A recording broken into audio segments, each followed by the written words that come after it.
ضلع گجرات سے یہ سوال ہے کہ چند دن پہلے خاکسار اخبار الفضل میں مضمون دنیا کی عمر پڑھ رہا تھا. ٹھیک ہے.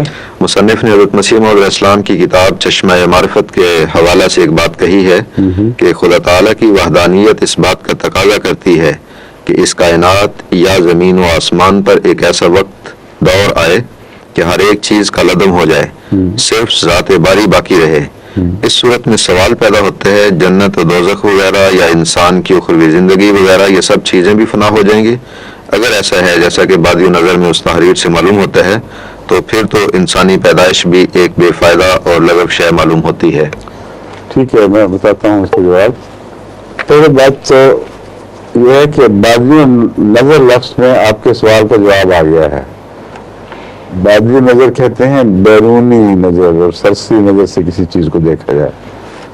تو آپ نے بھی معلوم ہوتا ہے بہت بیرونی اور سرسی نظر سے اس بات پر غور فرمایا ہے, ورنہ یہ سوال ہی پیدا نہ ہوتا. زمین و آسمان کی صف لپیٹنے کا مضمون قرآن کریم میں ملتا ہے, اور بارہا میں نے مختلف سوال جواب کے مجالس میں بیان کیا, وہ آیات پیش کی ہیں جس سے پتہ چلتا ہے یوم نطوی السماء کطی السجل للکتب, مثلا یہ ایک آیت تھی. ایک ایسا وقت آئے گا جب کہ ہم آسمانوں کو جس میں زمین بھی شامل ہے اس طرح لپیٹ دیں گے جس طرح پرانے زمانے میں کوئی کاتب اپنے لکھے ہوئے کو رول کر کے لپیٹ دیا کرتا تھا. ہاتھ کے گرد لپیٹ دیتے ہیں. اس زمانے میں لمبے لمبے اوراق ہوتے تھے جن کو رول کر دیا کرتے تھے. تو قطعی سجل للکتب وہ نقشہ بلیک ہول پر صادق آتا ہے. اس پر میں نے ایک تفصیلی بحث اٹھائی ہے سائنٹیفک حوالوں کے ساتھ اور قرآنی آیات کو دیگر حوالوں کے ساتھ. وہ ایک لیکچر تھا سوئٹزرلینڈ میں زورخ میں جو 4 عنوانات پر مشتمل تھا. انہوں نے مل کر ایک عنوان بنایا تھا, عقل, منطق اور یقینی علم اور وحی. یہ 4 جز ہیں اس سوال کے جنہوں نے درحقیقت میں 4 سوال ہیں ایک عنوان کے تابع. اور اس کے متعلق جو پروفیسر تھے یونیورسٹی کے انہوں نے خواہش ظاہر کی تھی کہ اس موضوع پر گفتگو کریں, تو وہی والے حصے پر پھر آپ روشنی ڈال کر موجودہ زمانے کے سوالات کا جواب دے سکتے ہیں. اس ضمن میں اس بحث میں یہ سوال بھی اٹھا ہے کہ قرآن کریم میں کائنات کے انجام وغیرہ سے متعلق کیا تصریحات فرمائی ہیں, اس کے آغاز سے متعلق کیا تصریح فرمائی ہے. بس اس کا اخروی دنیا سے کوئی تعلق نہیں ہے, کیونکہ کل من علیہ فان والی جو قرآنی آیت ہے اس سے بھی یہی استنباط ہے کہ جو اس زمین پر ہے وہ فنا ہو جائے گا, اور ان کی تو کائنات ہی الگ ہے.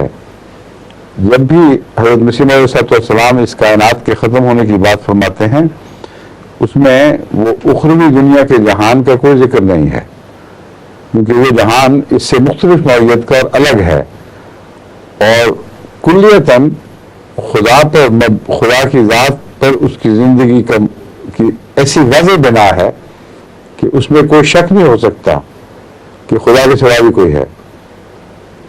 وحدانیت کے تعلق میں اس زمانے میں اس دنیا میں جو ہم دیکھ رہے ہیں, اس جہان میں جو کچھ ہم دیکھ رہے ہیں, لاکھوں کروڑوں تصورات ایسے ہیں جو اس جہان کو خدا کی ہستی پر مبنی یا خدا کی ہستی کے سہارے موجود نہیں دیکھتے.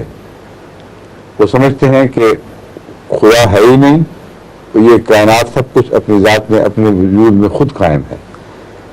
اس لحاظ سے توحید کے اس بات کا تقاضا ہے کہ سب کچھ مٹا دیا جائے کبھی, اور رہنے والوں کو بھی ایک زمانے میں علم ہو جائے کہ سب کچھ مٹ جائے گا, تاکہ ان کو اپنے ذاتی وجود پر جو اعتماد غلط فہمی سے پیدا ہو چکا ہے وہ مٹ جائے, اور یقین ہو کہ ایک ہی خدا ہے جو رہے گا. یہ اخروی دنیا ہے, اس میں یہ سوال ہی نہیں پیدا ہوتا. اخروی دنیا ہو یا ملائک کی دنیا ہو, وہ روحانی دنیا نئی ڈائمنشنز کی دنیا ہے. اس کے صرف 4 جہات نہیں ہیں جو ہمارے علم میں ہیں, اس کی جہات بھی مختلف ہیں. اور ان میں چونکہ وحدانیت سے ٹکرانے یا تصادم کا کوئی سوال ہی پیدا نہیں ہوتا، اس لیے ان کو مٹائے بغیر خدا کی وحدانیت پوری شان سے اسی طرح جلوہ کر رہتی ہے. بس ان کے مٹنے یا ان کے کلعدم ہونے کا کوئی سوال نہیں ہے جو مسیح علیہ الصلوۃ والسلام اٹھا رہے ہیں. بڑی واضح تحریر ہے جو آپ نے پیش فرمائی ہے.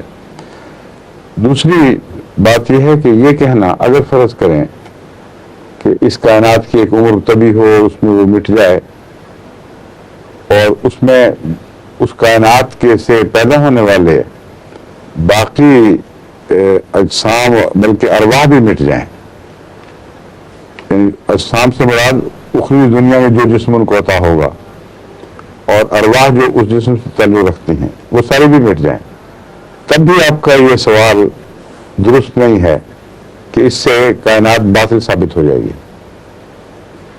ہر چیز ایک نتیجہ پیدا کر کے بالآخر ایک طبی منطقی انجام کو پہنچتی ہے، اور وہ اگر پہنچ جائے تو اس کو پھر باطل نہیں کہہ سکتے. ایک کرسی آپ بناتے ہیں، اس کی ایک چھوٹی عمر ہے. ایک کار بناتے ہیں، اس کی اس سے لمبی عمر ہے، یا بعض کرسی کی لمبی عمر ہو جاتی ہے. لیکن مقصد صرف اتنا ہے اس مثال سے یا ان مثالوں سے کہ کرسی جب اپنے مقصد کو پورا کر کے توڑ دی جاتی ہے، خود ٹوٹنے پھوٹنے لگتی ہے تو توڑ دی جاتی ہے. ایسی صورت میں کوئی یہ نہیں کہہ سکتا کہ تم نے باطل فعل کیا تھا، کیوں کرسی بنائی. ایک کار جو اپنے مقصد کو پورا کر کے جنگ کے میں دھکیل دی جاتی ہے اور پھر مشینوں سے توڑ مروڑ کر اس کے لوہے کو پگھلا کر دوبارہ استعمال کیا جاتا ہے. کیا کوئی کہہ سکتا ہے کہ بیکار تھی کار بنانا، ضرورت ہی کوئی نہیں تھی؟ آپ کھانا کھاتے ہیں، وہ ضائع ہو جاتا ہے کچھ عرصے کے بعد، تو آپ کھاتے کیوں ہیں؟ کیا باطل فعل کرتے ہیں؟ تو ہر چیز کا اپنا ایک مقصد ہے. جب وہ اس مقصد کو پہنچ جائے اور پھر مٹ بھی جائے تو اسے باطل نہیں کہا جاتا. بس اگر جو آپ سمجھ رہے ہیں وہی درست ہے کہ سب کچھ مراد ہے اس میں، تو پھر بھی باطل نہیں کہہ سکتے.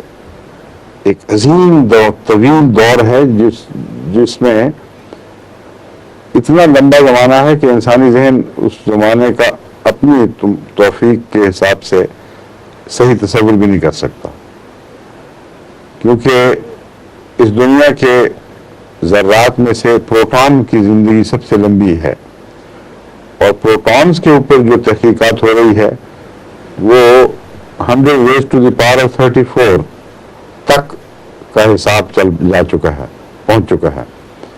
غالباً ہمارے پروفیسر عبدالسلام صاحب کا نظریہ 33 ہے یا 34 مجھے یاد نہیں، لیکن ان کا ایک حسابی نظریہ جو پروٹون کی عمر کے متعلق ہے، وہ اگر درست ثابت ہوا تو اللہ ان کو زندگی اور توفیق دے تو ہو سکتا ہے ان کو ایک اور نوبیل پرائز اسی کا مل جائے. لیکن ابھی تک بہت بڑے بڑے جو انہوں نے ریکٹرز بنا کر پروٹون کی عمر معلوم کرنے کی کوشش کی ہے، اس کا کوئی قطعی معین جواب نہیں مل سکا. مگر یہ بہرحال ثابت شدہ حقیقت ہے کہ 34 دفعہ، یا یہ میں بتاتا ہوں کہ ایک لکھ کر اس کے آگے آپ اگر وہ 10 raised to the power of 34 ہے تو اس کا یہ مطلب بنے گا کہ ایک لکھ کر اس کے آگے 34 زیرو لگائیں، اور 34 زیرو سے جو عدد بنتا ہے وہ انسانی حساب کے شمار میں موجود نہیں. وہ عدد ہے اس دنیا کی عمر. بس اگر اس عمر میں جا کر اتنے لمبے عرصے تک لوگوں کو اخروی زندگی کے لطف مل جائیں اور پھر وہ فنا ہو تو اس کو باطل کون کہہ سکتا ہے؟ اس لیے اگر اتنی ہی عمر شمار ہو تبھی بھی باطل نہیں کہہ سکتے.